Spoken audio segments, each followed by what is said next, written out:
নমস্কাৰ শ্ৰদ্ধাৰ ভকত বৈষ্ণৱসকল, সবাৰ চৰণত সেৱা জনাই সকলোকে আমাৰ ভক্তি সৰোবৰ নামৰ চেনেলটোলৈ স্বাগতম জনালোঁ।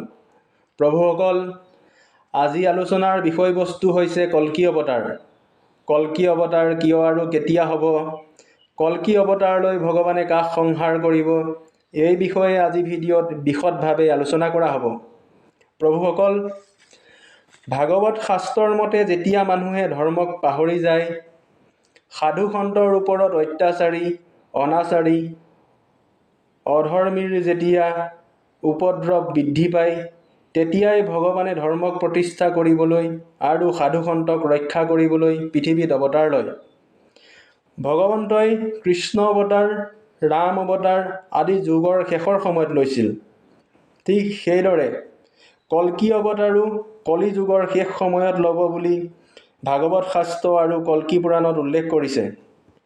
উত্তৰ ভাৰতৰ সনাতন ধৰ্মৰ মতে ভগৱন্তই শাওণ মাহৰ শুক্লপক্ষৰ 6 তাৰিখে কল্কি অৱতাৰ ধাৰণ কৰিব। সেয়েহে শাওণ মাহৰ শুক্লপক্ষৰ 6 তাৰিখটো আজিও কল্কি জয়ন্তী ৰূপে উদযাপন কৰে।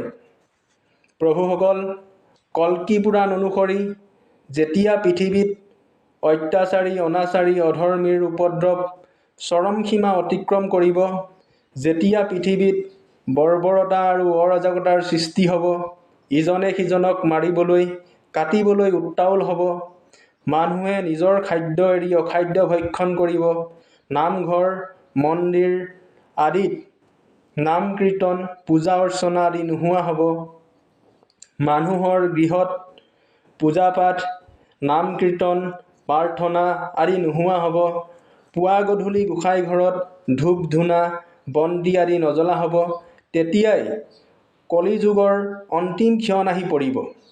তেতিয়াই ভগৱন্তই কল্কি অৱতাৰ ধাৰণ কৰিব আৰু অধৰ্মী দুৰাচাৰীসকলক এফালৰ পৰা মুখি মূৰ কৰি কলি যুগৰ অন্ত পেলাব।